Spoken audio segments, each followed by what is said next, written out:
ओम नमः शिवाय। श्री शिव महापुराण द्वितीय खंड रुद्र संहिता का नारद का अभिमान भंग। नारद जी के चले जाने पर भगवान विष्णु ने अपनी अद्भुत माया रची।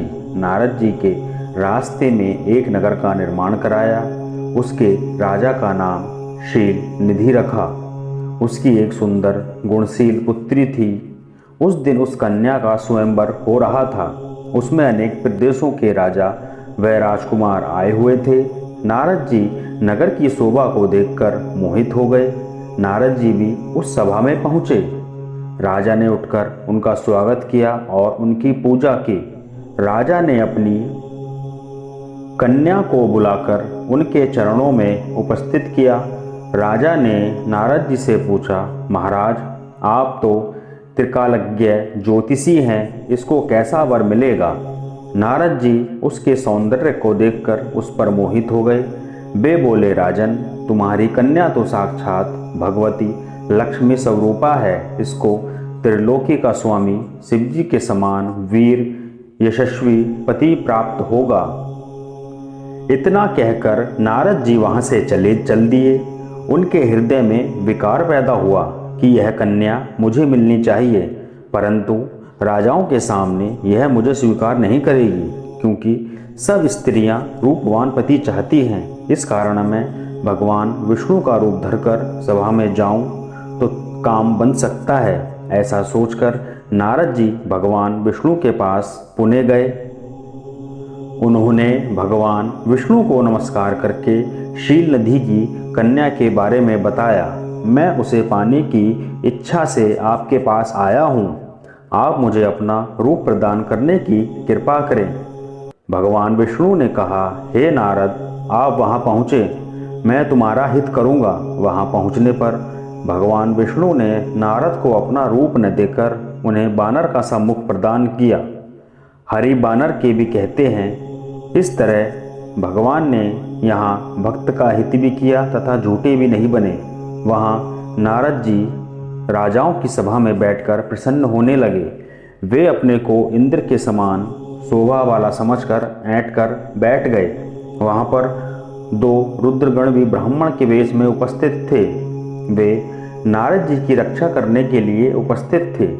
नारद जी के बानर रूप को केवल कन्या ने ही देखा था। इस भेष को रुद्रगण भी जान गए थे। वे उनकी हंसी उड़ाने लगे। जब कन्या स्वर्ण की जयमाला लेकर स्वयंवर में उपस्थित हुई तो नारद को देखकर क्रोधित हो गई। उसने नारद जी की तरफ मुंह उठाकर भी नहीं देखा। वहां राजा के भेष में विष्णु जी भी उपस्थित थे, जो कन्या को विवाह करके ले गए। रुद्रगणों ने नारद जी से कहा, आप दर्पण में जाकर अपना चेहरा देखो, जो बानर का सा बना हुआ है। जब नारद जी ने अपना मुख दर्पण में देखा तो क्रोध में भरकर उन्होंने रुद्रगणों को श्राप दे डाला कि तुमने मेरी हंसी उड़ाई है, अतः दोनों राक्षस बन जाओ। रुद्रगण चुपचाप श्राप को ग्रहण करके शिवलोक को चल दिए। नारद जी शिव जी की माया को न समझकर क्रोध में भरकर जल में अपनी परछाई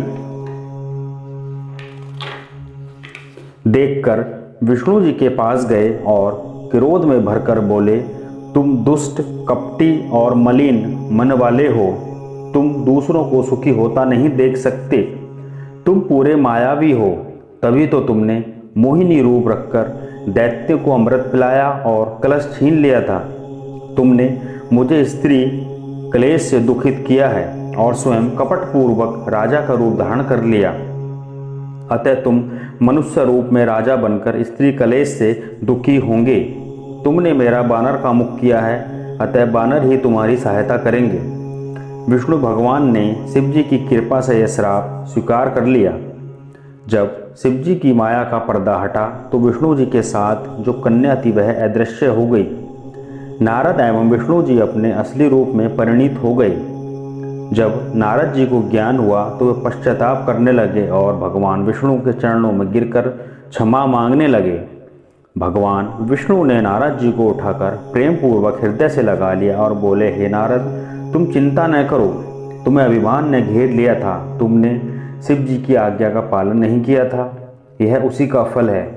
यह सब शिव जी की इच्छा का फल है।